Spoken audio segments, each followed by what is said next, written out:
gusta presentarlas, simplemente pedirles que nos digan cuál es su nombre y le damos un aplauso de bienvenida. Sé que hay una invitada de Eva, ¿cierto? Tú eres invitada de Eva. ¿Quién más viene por primera vez? Allá atrás, ya han venido antes, sí, como no. Bienvenidos, bienvenidas todos. A ver, por aquí a quién veo, ya todos son nuestros familiares. Bueno, pidámosle a la señorita que nos diga, ponte en pie solamente y nos dices cómo te llamas, nada más. Elisa. Pero así sentadita no, así puestecita en pie. Elisa. ¿Elisa qué? Zambrano. Zamora. Elisa Zamora, eres bienvenida en este lugar. Que Dios te bendiga. Muy bien, ¿alguien más? No, todos ya son personas que han asistido o asisten regularmente. Muy bien, ¿hay algún testimonio para compartir? ¿Alguien vino hoy preparado diciendo yo tengo que decir esto, yo tengo que contar esto en la iglesia? Bueno, veo que no. Ok, eso quiere decir que ustedes están deseosísimos de ir a los anuncios de una vez, ¿cierto? Vamos a los anuncios. El mercado del amor. No olvidemos que el mercado del amor es una oportunidad que tenemos de compartir. Compartir y dar es una bendición. La palabra de Dios dice en Lucas 6:38, den a otros y Dios les dará a ustedes. Les dará en su bolsa una medida buena, apretada, sacudida y repleta. Con la misma medida con que ustedes den a otros, Dios les devolverá a ustedes. Así que cuando somos generosos, cuando nos acordamos de que hay necesidades en otras personas y cuando compartimos para esas necesidades, nosotros también recibimos de parte de Dios y de parte de otras personas. Evidentemente Dios va a usar personas y circunstancias también para darnos. Dios realmente devuelve aquello que nosotros damos generosamente. Por eso la palabra de Dios nos anima a que demos, ¿sí? A que compartamos. Y el mercado del amor es una buena oportunidad de hacerlo. Sencillamente consta de traer cualquier cosita que, si usted se acuerde, cuando venga a la iglesia, de traer algo para un mercado y vamos organizando y vamos entregando. Es muy sencillo. Los martes tenemos oración y ayuno, martes 12:30 del día para los que quieran venir, 12:30 del día. Terminamos a las 2 de la tarde. Los que tienen trabajo pues en oficina, lo que sea, salen un poquito antes. Y a veces nos quedamos 2:30 porque pues a veces, digamos, amerita que nos quedemos un poco de tiempo más. Pero usted puede venir de 12:30 a 2. Los niños hoy se van a reunir con la pastora. La profesora Angélica está enfermita, está indispuesta, entonces no va a estar hoy, pero va a estar la pastora con los niños. Los niños que están acá pueden subir a la reunión. Pueden ir de una vez con la pastora María Elena, ella los está esperando. Los adolescentes van a estar con Luis Alfredo. Bueno, veo que están ahí los de Rubiela, ¿no? Siempre firmes los de Rubiela. Ahí está Luis Alfredo arriba, cuando ustedes quieran, señores adolescentes. Ah, hay otro joven, claro que sí. Y acá está, no, es que este ya parece, no he dicho, ya casi. Hay que decirle que se siente para poderlo regañar, porque no es tan bravo. ¿Cómo hace usted, hermano? ¿Ah? Come mucho, ¿no? Pero qué bonito está ese joven. Lo hemos conocido desde un bebé, Albeiro, el Beirito. Qué maravilla ver que los niños van creciendo y siempre van recibiendo la palabra de Dios desde niños. Es algo maravilloso. Mire, llegan a adolescentes y no dan problemas. Llegan a adolescentes y no se vuelven locos. Llegan a adolescentes y no se vuelven rebeldes. Eso simplemente se llama educarlos desde niños en los principios y los valores. Pero la gente no educa a los hijos y ya cuando son adolescentes entonces dicen, ay no, es que le dio la adolescencia, como si eso fuera una enfermedad o alguna cosa, ¿cierto? Y por eso es que está rebelde. No, está rebelde es porque de niño no lo educaron, no lo enseñaron, no lo instruyeron suficientemente. Eso es todo. El cuento de la adolescencia y que se vuelven rebeldes y que les da por fumar marihuana y que les da por esto y lo otro, ¿no? Si usted los educa bien en la palabra de Dios, si usted los levanta en el temor de Dios, si usted les da tiempo suficiente de calidad desde niños, si usted es un padre que se sienta con ellos y habla desde que están pequeñitos y les enseña y les corrige y les indica, usted no va a tener problemas en la adolescencia. Ellos van a estar tranquilitos, van a crecer normalmente y van a ser personas de bien, porque Cristo en sus corazones hace la diferencia. Los líderes tenemos reunión este miércoles 17 a las 7 de la noche. Para los líderes que están aquí, les recuerdo que la reunión esta vez la vamos a hacer en la casa de Rosemary, porque vamos a estar ahí muy cerca de la señora Lida. Así que vamos a trasladar la reunión de aquí de la iglesia, la trasladamos a la casa de Rosemary, ¿ok? El miércoles 17, este miércoles 7 de la noche. Estamos ofreciendo esta conferencia, la oración, un arma poderosa, de la pastora María Elena Durán. La locura de no creer en Dios, del ministro Ovidio Angulo Leitón. El reino de Dios, de la ministra doctora Clara Inés Muñoz. Y esta es la primera parte de la verdad suprema, los primeros 6 CDs de la serie La Verdad Suprema. Usted los puede pedir también si no los tiene. Y esta es la segunda parte de la misma serie, La Verdad Suprema. Los siguientes 6 CDs son 15. La Fundación El Semillero es una fundación que hemos estado apoyando, que dirige la doctora Julia Sardi, y hemos estado apoyando esta fundación a través de la iglesia. Hemos tenido experiencias muy hermosas a través de esta fundación y hemos podido compartir alimentos, compartir ropa, compartir cosas, enseres, etcétera. Y sé que en este momento están también compartiendo, doctora, ¿no? Con los niños, están compartiéndole a los niños la palabra de Dios directamente. Maravilloso, porque no solamente es la labor social, sino también la labor espiritual. Es muy importante que esos niños realmente conozcan a Cristo y que lo conozcan así desde niños, para que puedan realmente llegar a ser ciudadanos de bien. Así que seguimos apoyando y orando por la fundación. Vamos a orar por los diezmos y las ofrendas también. Bueno, antes de que oremos por los diezmos y las ofrendas, quiero darles un anuncio que nos tiene muy contentos, y es que ya pudimos subir la primera conferencia, que fue la del sábado pasado, ya subirla a la internet, ya está en YouTube, gracias a los buenos oficios de Andrés Ocampo y su familia, su esposa, que han apoyado este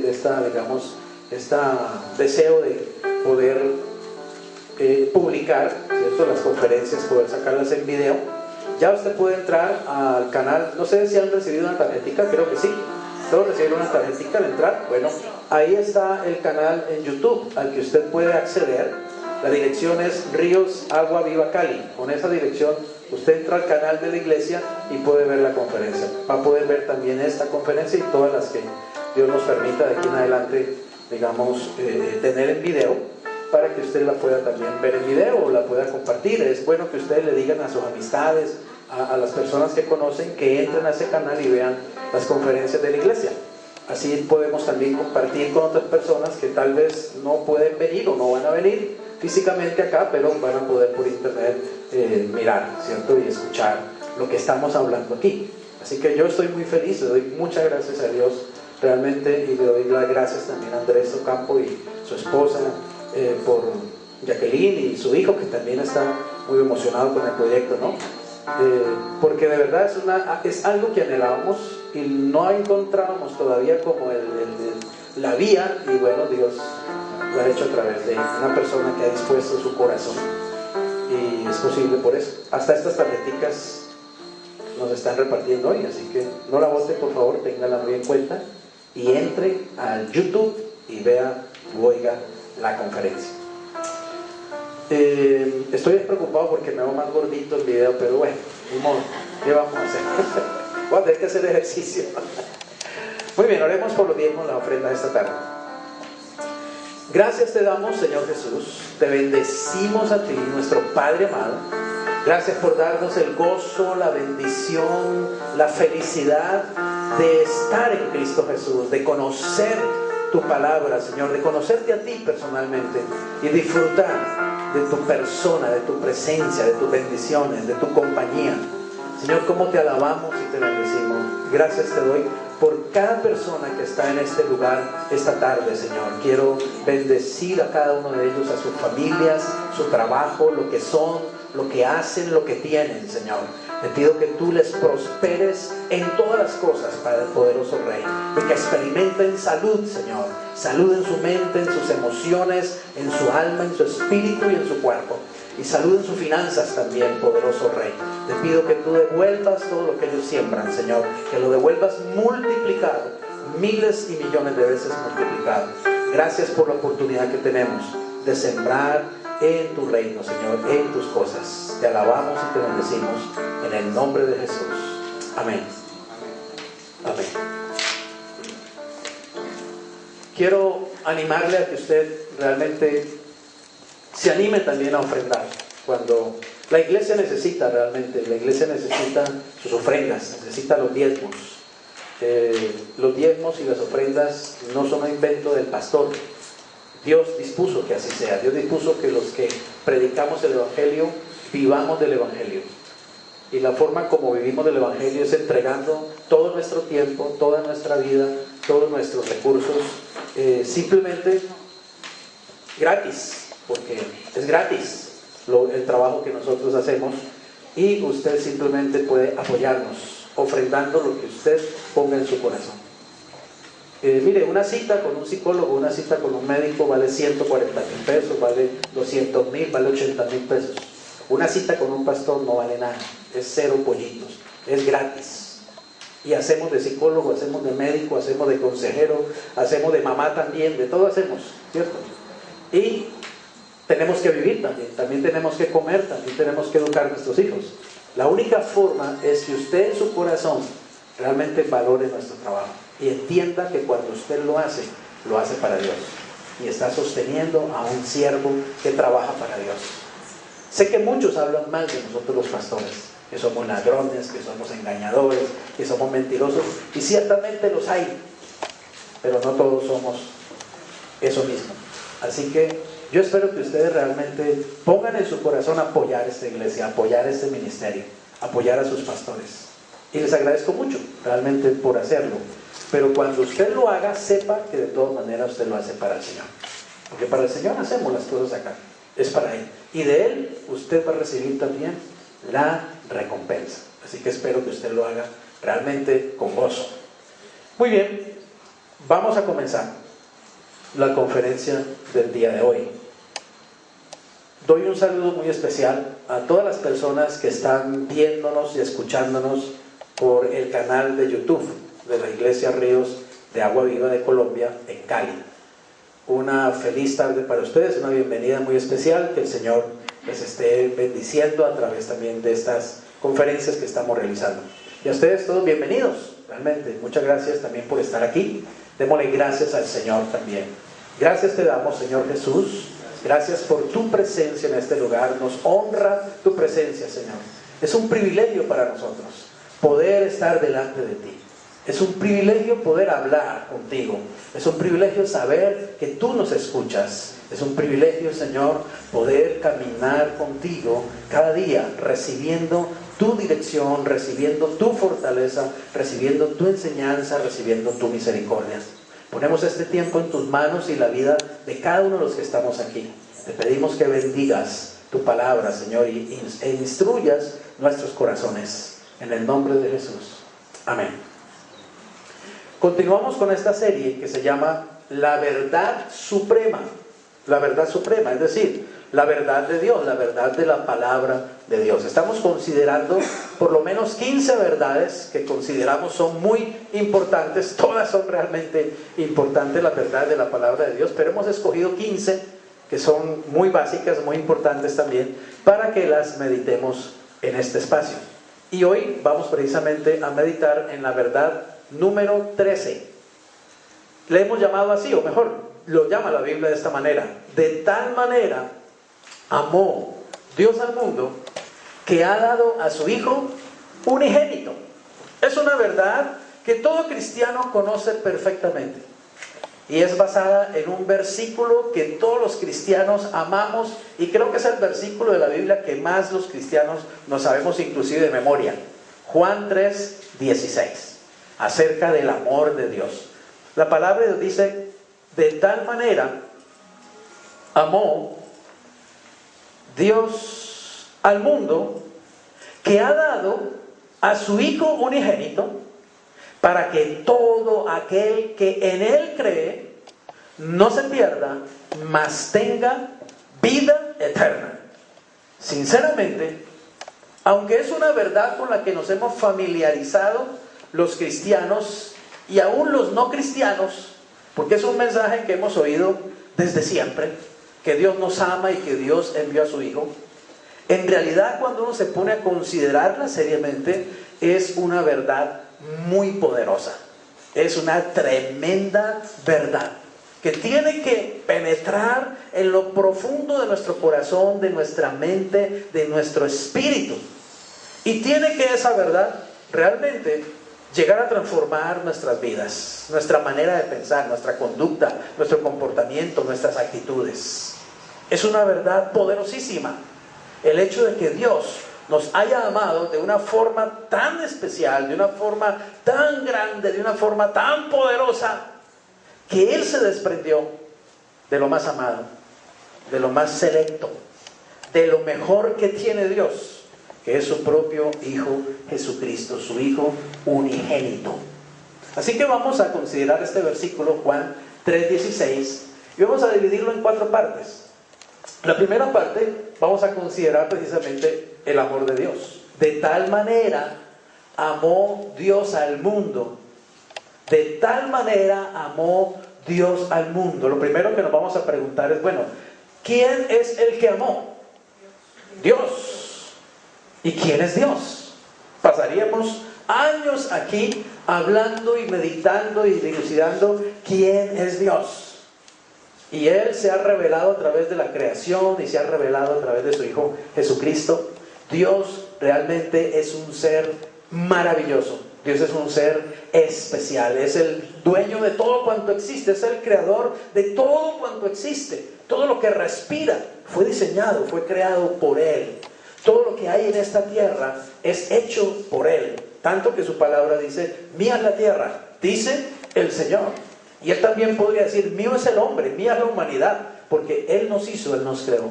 Cuando uno medita en la persona de Dios, uno se da cuenta que es un ser demasiado grande, es todopoderoso, es omnisapiente, es omnipresente. Él está en todas partes a la vez, Él lo sabe todo, Él lo puede todo.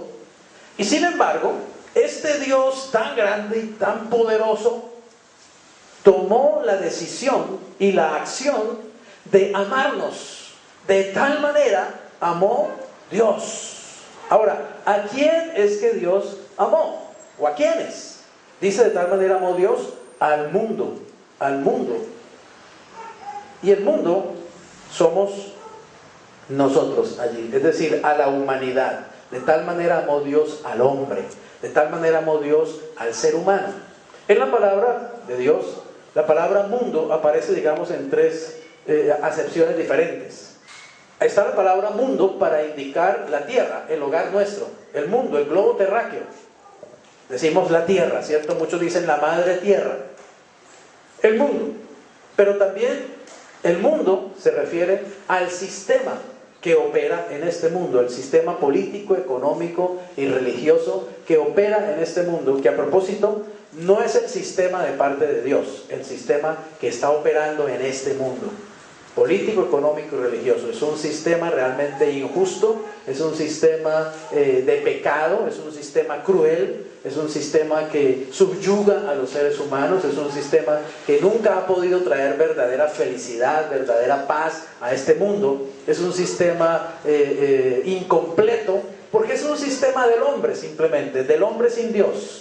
El sistema político en el que vivimos, el sistema religioso en el que vivimos y el sistema económico en el que vivimos es un sistema que está influenciado inclusive por el espíritu del enemigo de Dios, de Satanás. Así que es un sistema que está manchado con el pecado, está corrompido por el pecado. Por eso es un sistema que realmente no trae satisfacción plena y felicidad plena a los seres humanos. Es un sistema que ni siquiera ha podido traer paz a los seres humanos. Hay guerra permanente, hay guerra entre naciones, hay guerra entre pueblos, hay guerra entre tribus, hay guerras intestinas y hay guerra en el corazón de los hombres. Ese sistema, el mundo, ese sistema es el que Cristo, cuando venga por segunda vez, lo va realmente a destruir y lo va a transformar, lo va a cambiar, no ni siquiera transformar, en realidad lo va a desechar, y en lugar de ese sistema el Señor va a instalar un sistema justo, un sistema de verdadera paz, un sistema que realmente traiga prosperidad, gozo, abundancia a todos los seres humanos, que es el reino de los cielos. El Señor va a traer su propio reino y lo va a instalar en la tierra, sacando por fin ese sistema político, económico y religioso que hoy conocemos y que realmente nunca ha traído ni paz ni felicidad a los seres humanos, porque es un sistema sin Dios. Por eso Cristo dijo: mi reino no es de este mundo. Él se refería: mi reino no es de este sistema político, de este sistema económico, de este sistema religioso. No es de este mundo, es mi reino. Mi reino es otra cosa distinta. Mi reino es el reino de los cielos. Y por eso Él también dijo: y a ustedes, mis seguidores, ustedes mis discípulos, ustedes los que creen en mí, ustedes los que han decidido seguirme a mí, sepan que ustedes tampoco son de este mundo. Ustedes están en el mundo, es decir, están en medio del sistema político, económico y religioso, pero ustedes no son de este sistema, ustedes no son de este mundo. Ustedes tienen que caminar con una mentalidad distinta, con una actitud diferente, ustedes tienen que vivir un estilo de vida distinto al de este sistema mundano, porque ustedes ahora son míos y mi reino no es de aquí, mi reino es de allá, dijo el Señor. Pero qué bueno es saber que Él va a traer ese reino, el reino de los cielos, lo va a introducir aquí en esta tierra y lo va a implantar en esta tierra y va a echar afuera el otro sistema, el que hoy está y que a nadie realmente hace feliz. Yo veo a la gente, cada año, por ejemplo, en nuestro país, ¿cierto? Cada año la gente, ¿qué sale a hacer? A votar, ¿cierto? Que alcaldes, que gobernadores, que concejales, que a votar por presidente. Todo el mundo sale a votar esperando que ahora sí, ¿cierto? Ahora sí esto va a cambiar, ahora sí este país va a mejorar, ahora sí, ahora sí. Y las cosas siguen igual o siguen peor. En todas las partes del mundo, el hombre sigue creyendo que el sistema político mundano le va a traer alguna vez la respuesta que necesita y la respuesta que anhela, y nunca lo va a hacer. Porque realmente es un sistema fallido, es un sistema que no funciona en realidad, es un sistema que está corrompido. Todos los días oímos, ¿cierto? No solamente en Colombia, sino en todas partes del mundo, como las personas que están en esos puestos políticos y de influencia, todas a menudo salen untados, ¿sí? Robando, malversando los dineros, desviando los dineros, haciendo cosas incorrectas. ¿Por qué? Porque el corazón del hombre realmente sin Dios no puede nunca funcionar como Dios quisiera. Porque el corazón del hombre sin Dios está vacío. Y sin Dios es imposible establecer un sistema que traiga verdadera respuesta. Así que nos tenemos que aguantar este sistema económico, político y religioso, y estar en medio de él y tratar de vivir, digamos, lo mejor que podamos dentro de él, pero sabiendo que nosotros los cristianos estamos esperando que venga Cristo por segunda vez y realmente haga un cambio total, una transformación completa al sistema y al mundo. Pero también la Biblia habla de mundo. Cuando habla de mundo se refiere a la humanidad, a los seres humanos, y ese es el sentido que está en Juan 3:16. De tal manera amó Dios al mundo, es decir, de tal manera amó Dios a los seres humanos, de tal manera amó Dios a los hombres. Somos los hombres el objeto del amor de Dios. En 1 Juan 4, versículo 8 dice: el que no ama no ha conocido a Dios, porque Dios es amor. Dios es amor. Imagínense eso. Dios no tiene amor. Dios no simplemente da amor. Dios es amor. La esencia de este ser maravilloso, de este ser todopoderoso, de este ser sabio y que puede estar en todas partes a la vez y que es el origen de todo y el creador de todo, la esencia de ese ser, su naturaleza es amor. Amor. Por eso Él realmente nos ha amado. Pero cuando uno piensa, ¿a quién amó Dios? De tal manera amó Dios al mundo. Cuando uno piensa en la humanidad, cuando uno piensa en el hombre, uno se pregunta, sinceramente, ¿es digno el hombre, es digno el ser humano de ser amado por Dios? ¿Realmente hace el hombre cosas que tengan un mérito suficiente como para que este ser maravilloso, este ser todopoderoso, este ser santo, lo ame? Realmente no. Lo extraordinario es que Dios nos ha amado porque Él decidió amarnos. En verdad, la raza humana no merece el amor de Dios. En realidad, la raza humana merecería más bien el juicio y el castigo de Dios. La raza humana merecería 1000 diluvios, ¿sí? 1000 Sodomas y Gomorras destruidas. Es lo que, digamos, merecería la raza humana por sus actos, por su pecado, por su alejamiento de Dios. Sin embargo, Dios decidió amar al hombre a pesar de su pecado, a pesar de su alejamiento de Dios, a pesar de su rebeldía hacia Dios, a pesar de su indiferencia hacia Dios. Dios decidió amar a los seres humanos y darnos la oportunidad nada menos que de recibir en medio de nosotros nada más y nada menos que a su propio Hijo Jesucristo. Nos dio lo mejor por puro amor. El amor es una decisión. El amor no es una emoción, el amor no es un sentimiento. El amor es una decisión. Yo decido amar a esta persona. Yo decido amar a mi esposa. Yo decido amar a mi esposo. Yo decido amar a mis hijos. Yo decido amar a mi vecino. Yo decido amar inclusive a mi enemigo si es que lo tengo. Decido amarlo. Es una decisión. Y eso fue lo que Dios decidió. Realmente Dios amó enemigos. La Biblia dice que nosotros éramos enemigos suyos en realidad. Que éramos enemigos en nuestra conducta, en nuestros pecados, en nuestras acciones y en nuestros pensamientos. El libro de Romanos capítulo 5 versículo 8 dice: mas Dios muestra su amor para con nosotros en que siendo aún pecadores, Cristo murió por nosotros. Eso es mucho amor. Por eso dice: de tal manera, de una forma tan grande, amó Dios a esta humanidad, a los seres humanos. Y en 1 de Juan, capítulo 4, versículo 9 dice: en esto se mostró el amor de Dios para con nosotros, en que Dios envió a su Hijo unigénito al mundo para que vivamos por Él. Muchas personas a menudo ponen en duda, ponen en tela de juicio el amor de Dios. Cuando hay tragedias, ¿cierto? Cuando hay situaciones difíciles, mucha gente dice: bueno, pero ¿y dónde está Dios? Que pasan tantas cosas terribles. ¿Y dónde está Dios que no salvó a fulano, que no salvó a mengano? ¿O dónde está Dios que dejó que mi madre se muriera de tal forma o de tal otra? Y culpamos a Dios de injusticia, y culpamos a Dios de indolencia, y culpamos a Dios de maldad. Pero se nos olvida que Dios nos ha mostrado su amor. Dios no solamente nos ha dicho palabras de amor, Dios ha ido a los hechos. Y Dios nos mostró su amor enviando a este mundo a su propio Hijo Jesucristo. Jesucristo es la manifestación visible, tangible, concreta de que Dios realmente sí se interesa por los seres humanos, de que Dios realmente sí ama a los seres humanos, a pesar de que seguimos siendo indiferentes, a pesar de que le seguimos siendo rebeldes, a pesar de que lo seguimos desobedeciendo y lo seguimos ofendiendo día tras día. Sin embargo, Dios decidió amarnos y aún nos ama y aún nos amará. La máxima manifestación de ese amor, concreta y tangible, es que Él envió a su Hijo a este mundo. Nadie tiene la excusa de decir que no conoce el amor de Dios o que no ha visto una manifestación del amor de Dios. Ahora, bastaría mirar la creación para darse cuenta que es una manifestación del amor de Dios. ¿No le parece que tener aire para respirar es una manifestación del amor de Dios? ¿No le parece que tener agua, deliciosa agua, para echarse encima, para bañarse, para tomar, hasta para lavar el carro, como algunos hacen ahora en estos tiempos tan difíciles, todavía lavando el carro con manguera, ¿cierto? ¿No le parece que es una manifestación del amor de Dios? El agua que cae gratis del cielo, que viene la lluvia y inunda los ríos, etcétera, etcétera.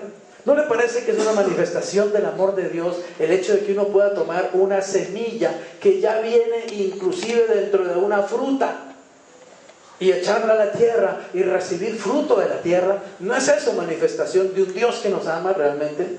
Pero es que los seres humanos estamos ciegos, estamos sordos, no entendemos realmente a esta maravillosa persona, y muchos ni siquiera lo queremos entender, muchos ni siquiera hacemos lo mínimo por conocerlo. No nos interesa realmente Dios, pero Él está allí amándonos. De tal manera amó Dios al mundo, de tal manera amó Dios al mundo. En esto se mostró el amor de Dios para con nosotros, en que Dios envió a su Hijo unigénito al mundo, es decir, a la humanidad, a este sistema también, para que vivamos por Él. Esa es la gran noticia. Este versículo, Juan 3:16, es el corazón del mensaje del Evangelio de Jesucristo. En ese versículo está resumido, está, digamos, el sumo de lo que es el anhelo de Dios hacia la humanidad. De tal manera amó Dios al mundo. Ahora veamos la segunda parte. Dios ha dado a su Hijo unigénito. ¿Cómo manifestó Dios ese amor? ¿Cómo Dios ha, digamos, concretado ese amor? ¿Cómo es que Dios ha hecho que ese amor venga a ser para nosotros un amor tangible? Dios concretó ese amor y mostró ese amor enviando a su Hijo Jesucristo a este mundo. Así que la palabra de Dios dice, digamos, en 1 Juan 4, 9 al 10, dice: en esto se mostró el amor de Dios para con nosotros, en que Dios envió a su Hijo unigénito al mundo para que vivamos por Él. En esto consiste el amor, no en que nosotros hayamos amado a Dios, sino en que Él nos amó a nosotros y envió a su Hijo en propiciación por nuestros pecados. Yo recuerdo que estaba yo muy joven en la vida cristiana, apenas estaba comenzando mi vida cristiana, y alguna vez llegué a ese versículo, y ese versículo me hizo llorar, me quebrantó leer esas palabras, que Dios me amó primero a mí. Y me di cuenta que yo había vivido muchos años sin realmente interesarme por Dios, que había vivido muchos años ajeno a la vida de Dios y a la voluntad de Dios, que había vivido muchos años apartado de Dios, que había vivido muchos años haciendo cosas que ofenden o que ofendieron al Señor, y sin embargo Él me amaba. Cuando yo lo ignoraba, Él me amaba. Cuando yo lo despreciaba, Él aún me seguía amando. Cuando yo le daba mi espalda, Él me seguía amando, porque Él decidió amarme. Él me amó primero a mí, ¿sabe? Por eso es que yo ahora lo amo a Él, porque entendí que Él me amó primero a mí. Entonces, en respuesta a ese amor, ahora yo lo amo a Él. Y estoy seguro que usted también lo ama por eso mismo, porque usted ya se dio cuenta cuánto lo ama a Él, porque usted ya ha experimentado el amor de Dios en diferentes tipos de manifestaciones, cómo le ayuda, cómo le sana, cómo le provee para una necesidad, cómo el Señor le enseña, cómo le perdona. Entonces, simplemente nosotros vamos respondiendo al amor con que Él nos ama, y ese amor consiste precisamente en eso, en que Él nos amó a nosotros, nos amó primero. Yo descubrí que uno puede realmente amar a Dios, y uno puede amarse a uno mismo, y uno puede amar a los demás, es básicamente recibiendo primero el amor de Dios. Cuando tú recibes el amor de Dios en tu corazón, cuando tú recibes el amor de Dios en tu espíritu, cuando tú recibes el amor de Dios en tu alma, entonces tú puedes también comenzar a amar a Dios. Tú puedes devolverle ese amor, y puedes también amar a otros, y puedes amarte a ti mismo. Realmente amamos a Dios es con el amor que Él nos da. Nos amamos a nosotros mismos con el amor que Él nos da, y podemos amar a otros con el amor que Él nos da, porque nadie puede dar de lo que no tiene. Primero tenemos que recibir el amor de Dios para poder comenzar a amar como Él espera que lo hagamos. En eso consiste el amor, no en que nosotros lo hayamos amado a Él, sino en que Él nos amó a nosotros y envió a su Hijo en propiciación por nuestros pecados. Note esa palabra, propiciación. Por eso hay una imagen ahí del arca del pacto, el arca que tenían los judíos en el tiempo de Moisés. El arca era una caja hecha de madera de acacia, así como usted la ve allí, y tenía una tapa grande arriba que se llamaba el propiciatorio. Y encima de esa tapa había 2 querubines tallados, todo eso estaba recubierto en oro. Pero la Biblia dice que en el tiempo de Moisés, dentro de ese cajón que se llama el arca del pacto, dentro de ese cajón había 3 cosas que Dios había ordenado a Moisés que colocara dentro del arca. Estaba allí, dice, la vara de Aarón. Cada jefe de tribu, Israel tiene 12 tribus, y cada jefe de tribu tenía una vara. En una oportunidad, el pueblo de Israel puso en tela de juicio la autoridad que Dios le había dado a Moisés y a Aarón. Y entonces Dios dijo que Él iba a mostrar a quién era que le había dado autoridad sacerdotal Y Dios dijo que cada jefe de tribu trajera las varas. Eran varas recogidas del monte, es decir, eran palos, simplemente palos secos, varas. Y el Señor dijo que las pusieran todas juntas y que la vara que reverdeciera, esa sería la vara de la persona a la que él había delegado autoridad. Y la Biblia dice que solo la vara de Aarón reverdeció. Imagínense usted un palo seco, un tronco seco de algo que se usa como un bastón y se coloca en un lugar y de pronto le empiezan a aparecer flores, a salirle flores. Dios hizo que floreciera la vara de Aarón. De esa manera Dios mostró que la autoridad la tenía delegada a Aarón. Pero Dios hizo que esa vara fuera colocada dentro del arca para recordatorio al pueblo de Israel. Esa vara le recordaba siempre a Israel que ellos se habían rebelado contra la autoridad de Dios, que el pecado de Israel consistía en que resistía a la autoridad de Dios. Y el pecado todavía consiste en eso, resistimos a la autoridad de Dios. Pero también en esa arca había un recipiente que contenía maná. ¿Recuerda el maná? Aquel alimento que Dios hizo caer mientras el pueblo andaba 40 años errando por el desierto. Todos los días caía maná y con eso el pueblo se podía sustentar. Pero también dice la Biblia que en una oportunidad los judíos se cansaron. Le dijeron: Moisés, es que maná en la mañana, maná por la tarde, maná por la noche, ya estamos cansados de maná, ¿cierto? Empanadas de maná, arepas de maná, maná con maná, pues como que nos tiene ya hartos. Queremos carnita. Y se rebelaron y dijeron: al fin y al cabo estábamos mejor en Egipto, éramos esclavos pero comíamos al menos, pero acá maná, maná, maná, maná todo el tiempo, el pan que cae del cielo. Y realmente rechazaron la provisión de Dios. Entonces vino un castigo también por esto, vino una reprensión, y Dios también pidió que para recuerdo de eso hubiera una recipiente con maná dentro del arca. Ese maná simbolizaba que el pueblo de Israel había rechazado la provisión de Dios. Primero, con la vara había rechazado a Dios como autoridad. Segundo, con el maná había rechazado a Dios como su proveedor. Y una tercera cosa que había allí que era muy importante, era una copia de las tablas de la ley. Recuerda que Moisés rompió las primeras tablas, ¿cierto? Cuando Moisés bajó del monte, él encontró que el pueblo estaba desenfrenado en pecado y que habían construido nada menos que un becerro de oro, un ídolo de oro, y lo estaban adorando, y en eso hasta el propio Aarón había caído allí.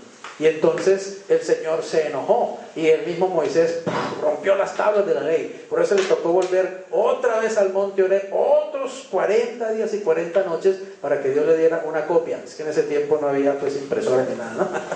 No se podía hacer simplemente archivo, copiar, ¿no?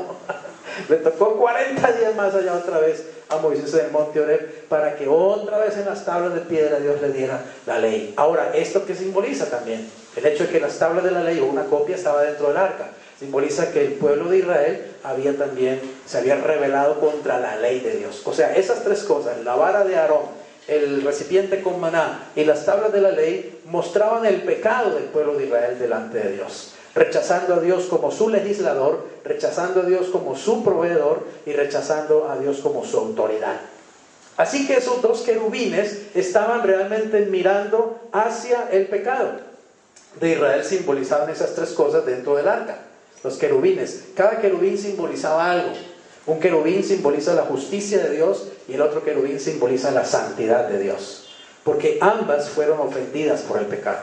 Cuando Israel pecaba, ofendía la santidad y ofendía la justicia de Dios. Igual pasa cuando nosotros pecamos. Realmente ofendemos la santidad de Dios y ofendemos a la justicia, o más bien la justicia de Dios reclama inmediatamente una satisfacción.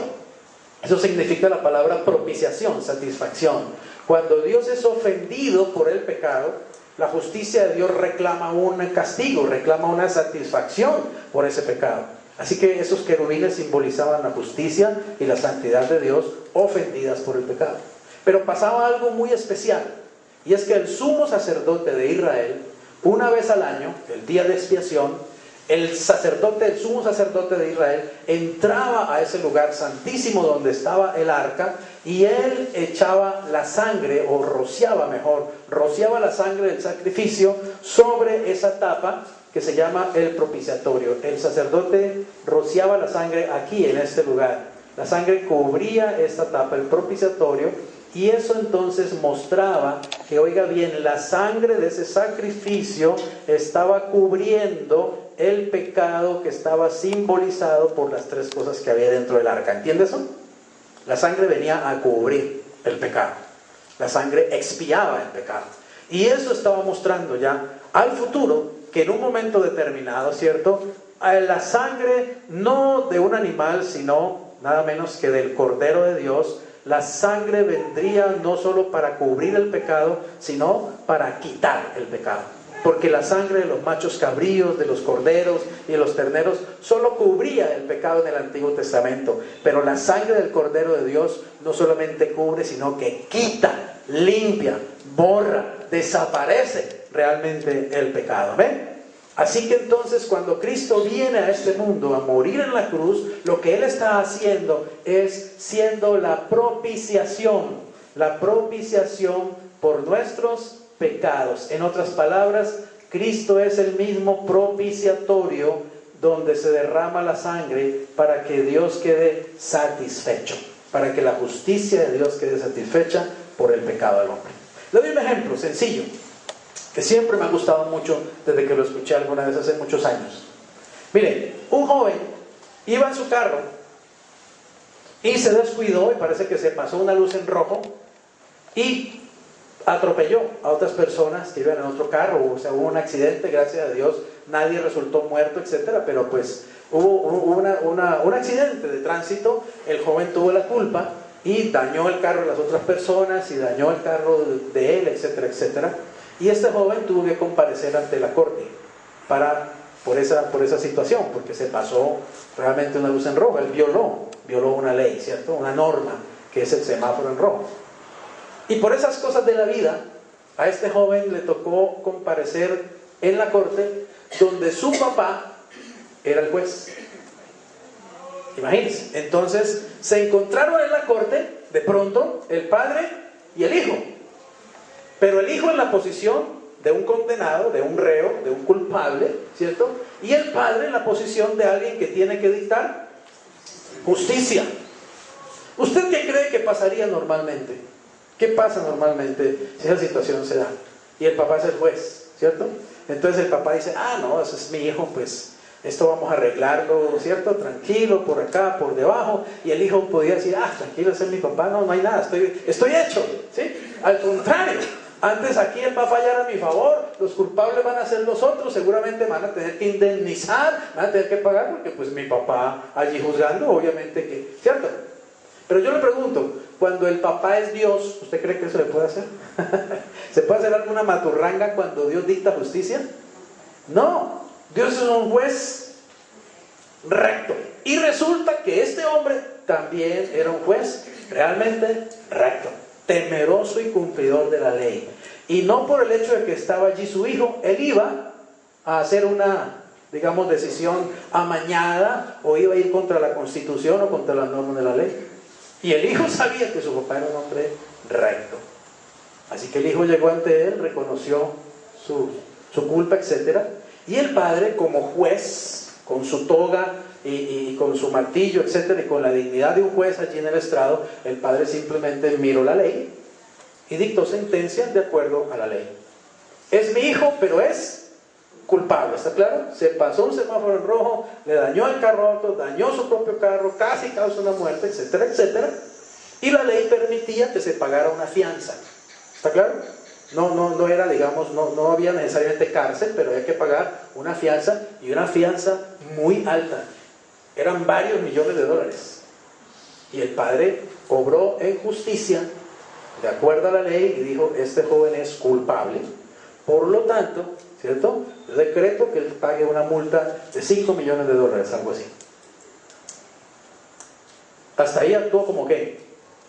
Como juez. Y lo hizo recta, legalmente, honorablemente, justamente. Pero luego se bajó del estrado, se quitó la toga, ¿cierto? Dejó ahí el libro de leyes y abrazó a su hijo y le dijo, hola hijo, ¿está claro? ¿Cómo estás? Te sigo amando, eres mi hijo. No estoy de acuerdo con lo que hiciste, obviamente, no aplaudo lo que hiciste, pero realmente yo mismo voy a pagar la deuda, los 5 millones, porque el joven, ¿de dónde iba a pagar 5 millones? No los tenía. El padre pagó los 5 millones. Mire, lo que quiero decir es esto, que el padre obró en justicia y dictó en ley, aunque eso venía en contra de su propio Pecunio porque él sabía que los 5 millones iban a salir de su bolsillo y no al bolsillo del hijo. ¿Estamos claros? Lo que quiero decirte es lo siguiente. Cuando Dios ve el pecado del hombre, la justicia de Dios pide una pena. ¿Entendemos eso? Y la pena que pide la justicia de Dios es muerte. Muerte. Quiero que sepas que desde el punto de vista de Dios, el pecado se paga con la muerte. Cualquier pecado. Cualquier pecado. Mentiritas rosadas, muerte. ¿Qué tal? Una pequeña exageración, muerte. ¿Y qué me dice del adulterio, del robo, de la deshonestidad, etcétera, etcétera? ¿Qué piensan ustedes si Dios estuviera en este momento aplicando su pena, aplicando su ley? Es la ley de Él, ¿no? No es la ley del hombre. Aplicando su ley, la pena de muerte por el pecado, ¿cómo cree que serían las cosas? ¿Cuántos estaríamos vivos? Su pastor es el primero que ya estaría con la pijama de madera, hace rato, ¿cierto? Hace rato que estaría muerto, porque ¿quién no ha pecado? ¿Quién no ha ofendido a Dios? ¿Estamos claros? ¿Quién no ha fallado? Entonces, oigan esto, la ley de Dios exige como satisfacción por el pecado, exige muerte. Pero ¿saben qué hizo Dios?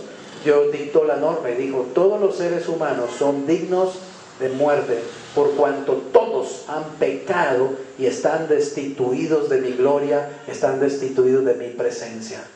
Pero, yo mismo voy a pagar esa deuda, enviando a mi Hijo Jesucristo para que Él muera por todos ustedes, para que Él muera en el lugar de todos ustedes, para que Él tome el lugar suyo, lo sustituya. La muerte de Cristo es una muerte vicaria, es decir, una muerte sustitutiva, para que mi Hijo vaya a la cruz y muera por cada uno de ustedes. Yo dicto la sentencia que es muerte, pero yo mismo la voy a pagar en la persona de mi Hijo Jesucristo. ¿Estás entendiendo eso? ¿Sabes cómo se llama eso? De tal manera amó Dios a los seres humanos, y aún siendo pecadores, envió a Cristo a morir en nuestro lugar. Yo me pregunto, cuando uno sabe eso, cuando uno lo entiende, no solo aquí en la cabezota, sino que lo entiende en su espíritu, ¿cómo no amar a un Dios así? ¿Cómo no amar a un Salvador así? ¿Cómo no amarlo? ¿Cómo no querer adorarlo? ¿Cómo no cantarle con todo el corazón? ¿Cómo no aplaudir cuando lo aplaudimos? ¿Cómo no querer que otros también conozcan a ese Dios que yo conozco, conozcan su amor también y reciban el conocimiento de ese amor? Claro que tengo que hacerlo, porque nadie me ha amado de una forma como Él me ha amado, al punto de dar su propia vida por mí, al punto de pagar por mí. Entonces mire, ahí estaba el querubín que es la santidad de Dios. La santidad diciendo, el pecado del hombre me ha ofendido. Y estaba la justicia diciendo, por el pecado que ha ofendido la santidad de Dios, yo exijo la pena de muerte. Y por eso tenía que aparecer sangre en este lugar. Así que cuando la sangre está allí, la justicia de Dios ve la sangre y la santidad de Dios ve la sangre, y entonces Dios queda propiciado. Cristo es nuestra propiciación. La sangre de Cristo es nuestra propiciación. Es el precio que Él pagó por nuestro pecado, el precio que Él pagó por nuestra liberación, el precio que Él pagó por nuestra sanidad, el precio que Él pagó por nuestra salvación, sencillamente. Él lo pagó por mí. Por eso soy cristiano. Por eso sigo a Cristo y no a Mahoma, ni a ¿cómo se llama? Ni a Tao, ni a Zoroastro, ni a Gandhi. Por eso sigo a Cristo, porque solo Él pagó un precio tan alto realmente por mí y me entregó una salvación tan grande. De tal manera amó Dios al mundo, que ha dado a su Hijo unigénito. Hijo unigénito. ¿Sabes qué significa que sea unigénito? Vamos más adelante.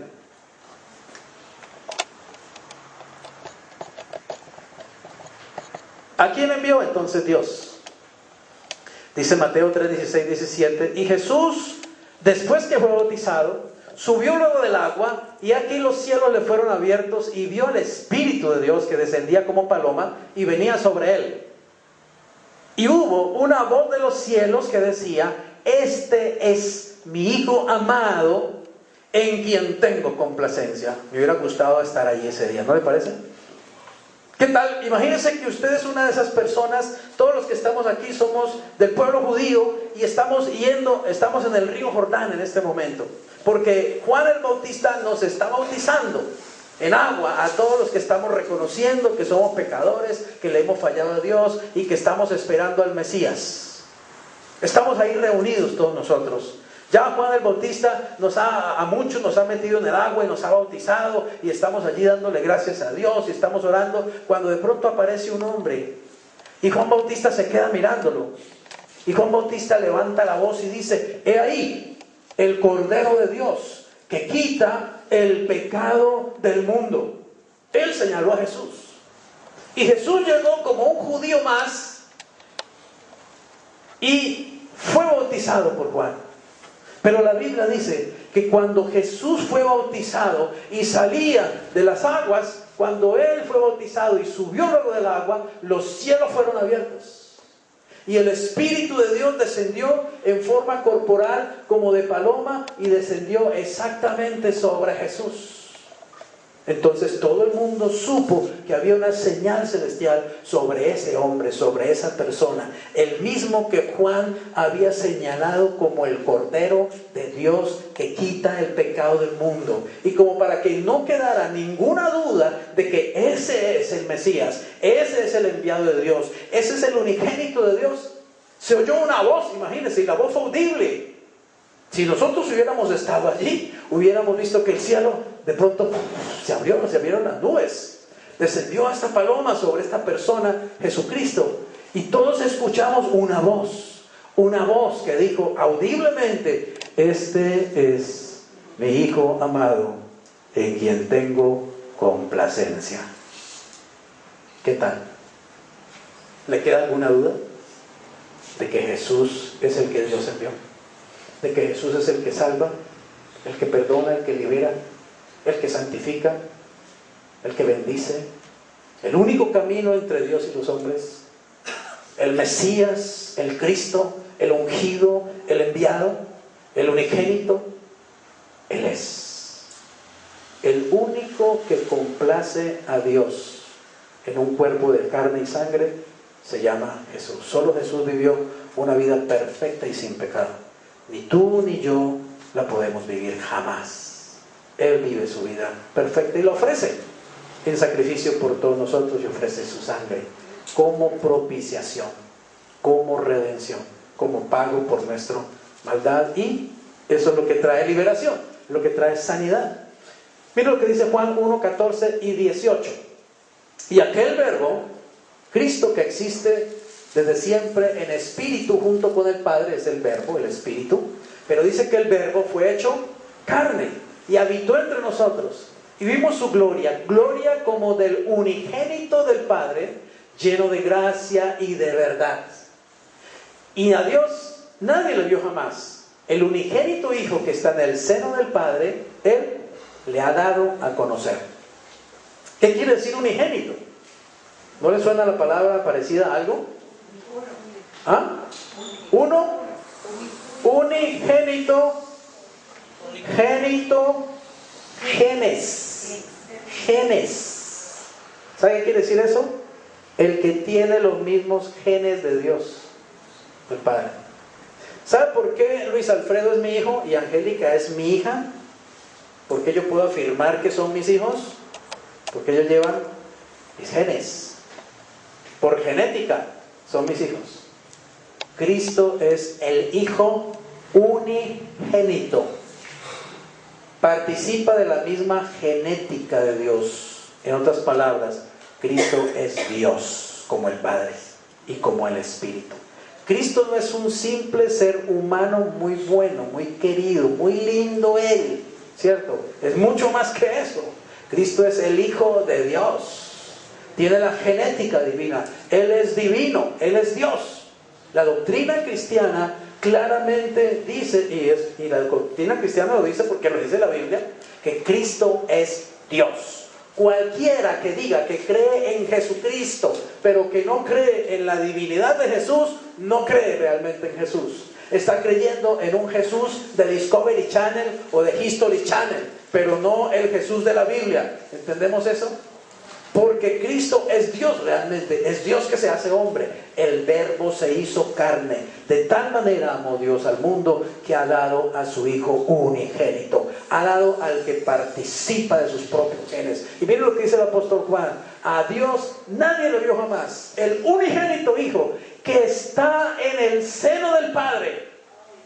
Él le ha dado a conocer. Que está en el seno del Padre quiere decir que está en unión perfecta, eterna y total con el Padre, que es uno con el Padre. Jesús dijo, el Padre y yo, uno somos. Es decir, somos lo mismo, tenemos los mismos genes, somos divinos, tenemos la misma poder, la misma autoridad, el mismo amor, etcétera, etcétera, etcétera. El Padre es Dios, el Hijo es Dios, el Espíritu Santo es Dios. Adoramos al Padre como a Dios, adoramos al Hijo como a Dios, adoramos al Espíritu Santo como a Dios. Si a usted le venden un Jesucristo que es solamente humano, a usted le vendieron un Jesús pirata. Porque lo que enseña la palabra de Dios, es más, lo que Él dijo muchas veces, lo dijo con sus propias palabras, es que Él es Dios. ¿Estamos entendiendo eso? Entonces note lo que significa el hecho de que alguien que es Dios se haga hombre y venga a este mundo, a este sistema corrupto, político, económico y religioso, viva una vida perfecta y sin pecado, permita que lo ofendan, permita que lo escupan, permita que hagan burla de él, permita que lo calumnien y permita que finalmente lo claven a una cruz. Eso es amor, porque Él lo hizo fue por usted y por mí. De tal manera amó Dios al mundo que ha dado a su Hijo unigénito. Vamos avanzando hacia la tercera parte, y es el propósito del Padre. También está reunido en ese versículo maravilloso de Juan 3:16. ¿Cuál es el propósito de Dios al enviar a este Hijo maravilloso, a este Hijo unigénito, a Jesús? Para que todo aquel que en Él cree no se pierda, mas tenga vida eterna. Esa es la segunda parte de este versículo. De tal manera amó Dios al mundo que ha dado a su Hijo unigénito, para que todo aquel que en Él cree no se pierda, mas tenga vida eterna. Ese es el propósito de Dios al enviar a Jesús, su propio Hijo, a este mundo. Juan 6, 28 y 29 dice, su propósito entonces es que creamos en Jesús. Entonces le dijeron, se refiere a Jesús, ¿qué debemos hacer para poner en práctica las obras de Dios?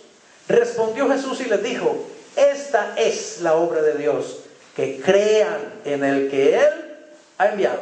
Mire, el mundo a menudo nos ha enseñado, la tradición nos ha enseñado, y la religión nos ha enseñado, que nosotros tenemos que hacer obras para ganarnos el amor de Dios, que tenemos que hacer obras para ganarnos el perdón de Dios, que tenemos que hacer obras para ganarnos la atención de Dios, que tenemos que hacer obras para llegar al cielo.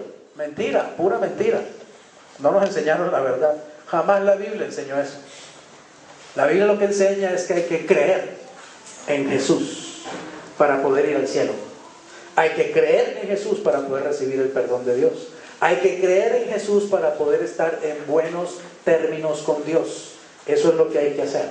La gente encontró a Jesús después de que había atravesado el lago de Galilea y le hicieron una pregunta. La pregunta era, oiga la pregunta, ¿qué debemos hacer para poner en práctica las obras de Dios? ¿Cuál es la pregunta? Jesús, ¿qué debemos hacer nosotros, los seres humanos, nosotros? ¿Qué debemos hacer nosotros, cierto? Para poder hacer lo que Dios quiere que hagamos, para poner en práctica las obras de Dios.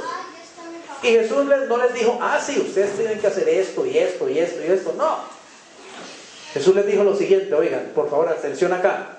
Jesús les dijo, esta es la obra, no las obras, sino la obra de Dios. ¿Cuál es la obra de Dios? Según ese versículo. ¿Cuál es la obra de Dios? ¿Qué es lo que Dios quiere? ¿Qué es lo que Dios está tratando de hacer? ¿Qué es lo que Dios está buscando que el hombre haga? ¿Que dé mercaditos?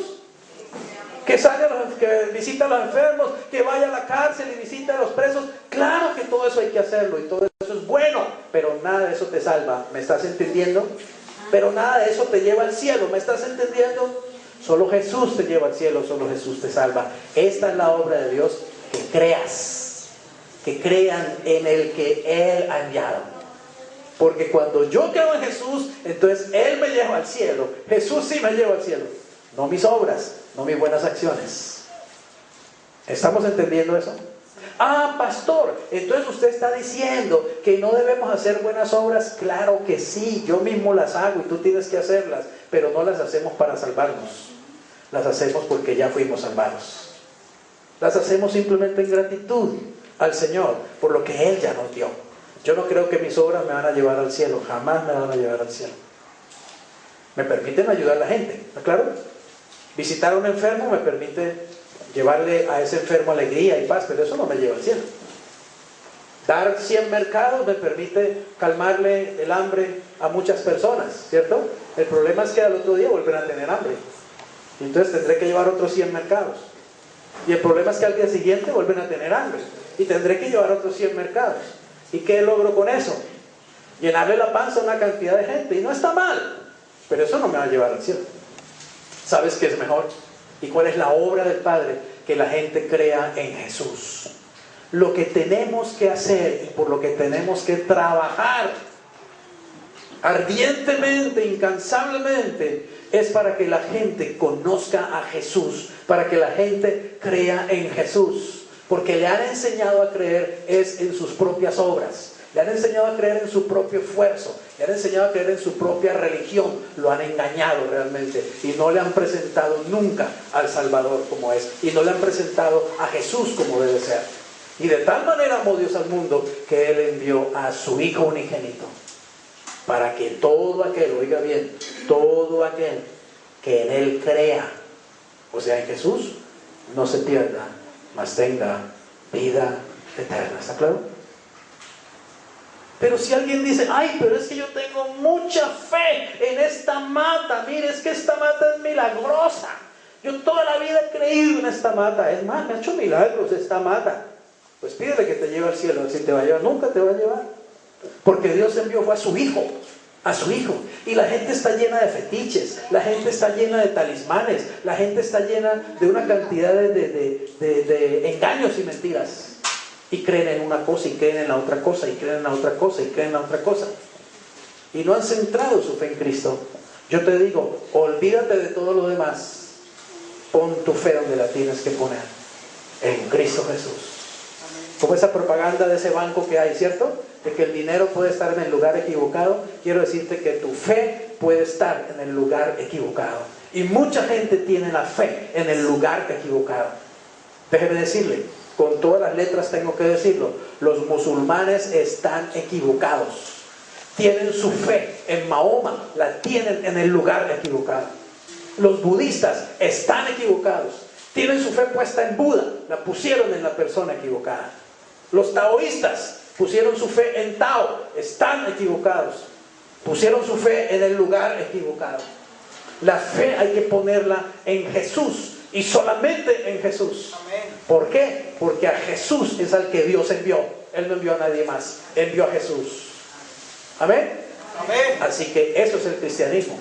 Es alguien que entendió que su fe tiene que estar puesta en Jesús. La Biblia dice, puestos los ojos en Jesús, el autor y el consumador de nuestra fe. Así que yo te animo a que pongas tus ojos en Jesús y te liberes de cualquier otra fe por ahí. Yo llamo fe pirata, que de pronto por alguna razón tú tienes. Déjate de estar creyendo que es en esto, creyendo en aquello, creyendo en lo otro, que a mí me va a ir bien.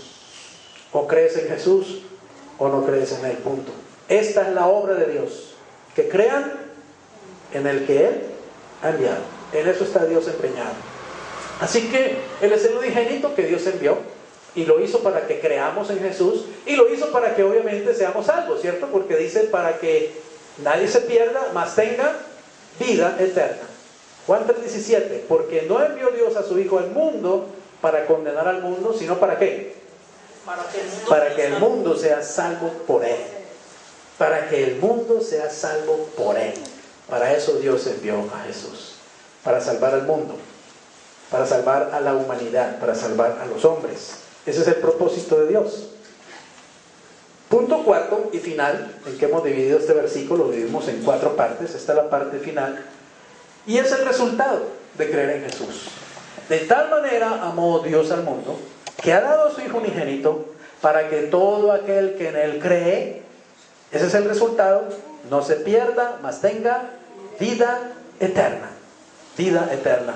Así que el resultado, si creemos en Jesús, es que no nos perderemos. ¿Y qué es estar perdido? ¿Ha visto usted alguna persona perdida? ¿Se ha perdido usted alguna vez buscando una dirección? ¿Se ha perdido, cierto?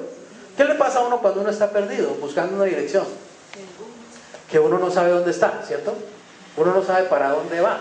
Uno no sabe si va a llegar o no va a llegar. Uno está perdido. La Biblia dice que el hombre está perdido. El hombre sin Dios está perdido realmente. Es como un barco que perdió su brújula. El hombre sin Cristo está realmente perdido, está confundido. Pero Dios envió a Cristo para que no nos perdamos. Por eso Jesús dice, en el Juan 8:12 dice, otra vez Jesús les habló diciendo, yo soy ¿qué? La luz del mundo. El que me sigue no andará en tinieblas. Amén. Sino que tendrá la luz de la vida. ¿Qué haces tú cuando se va la luz? ¿Qué es lo primero que haces cuando ¡pum! Corta y se fue la luz? ¿Qué es lo primero que haces? Claro, buscas una luz, ¿cierto? Una vela, una linterna, alguna cosa con que alumbrarte, porque si no te alumbras vas a tropezar. Quiero decirte una cosa, este mundo está en tinieblas y este mundo todos los días tropieza porque no conoce a Jesús.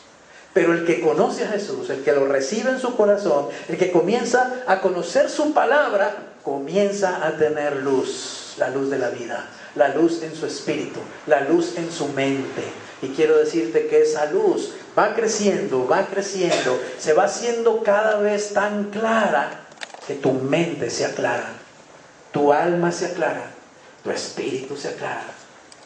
La luz de Cristo realmente es poderosa, transforma el alma, transforma el espíritu, transforma el corazón. Yo soy, dijo Cristo, la luz del mundo. El que me sigue no andará en tinieblas, no se perderá. Juan 5:24. Y tendremos nada menos y nada más que la vida eterna. De cierto les digo, el que oye mi palabra y cree al que me envió, tiene vida eterna y no vendrá a condenación, mas ha pasado de muerte a vida. Quiero leértelo nuevamente, escucha. Dice así, de cierto les digo. Jesús pocas veces usaba esa expresión, de cierto. Cuando él usaba esa expresión, era porque él estaba diciendo algo que quería que nos lo grabáramos, pero bien claro, que lo tuviéramos muy claro, que lo escuchemos muy bien. Es algo que es una verdad verdadera, es algo que es absolutamente seguro. Jesús está diciendo, lo que les voy a decir es algo absolutamente seguro. Es algo de lo que ustedes pueden tener plena y absoluta seguridad. De cierto les digo, oiga esto, el que oye mi palabra y cree. Mucha gente oye la palabra pero no la cree. Mucha gente oye la palabra pero la olvida. Mucha gente oye la palabra pero no le pone atención. ¡Ay, otra vez la Biblia! ¡Ay, otra vez esa gente hablando de la Biblia! ¡Qué pereza, qué jartera! Pero el que oye y cree realmente a la palabra, el que oye mi palabra y cree al que me envió, ¿qué dice Cristo que tiene esa persona? ¿Qué dice? Vida eterna. Yo le pregunto, ¿le han ofrecido alguna vez un regalo más grande que ese? Es un regalo. ¿Le han hecho una oferta mejor que esa? Regalarle, darle la vida eterna. ¿Y quién puede dar vida eterna sino Dios, que es eterno? Y déjeme decirle, y si Dios le da algo a uno, ¿Alguien se lo podrá arrebatar? ¿Alguien se lo podrá quitar? Nadie, nadie.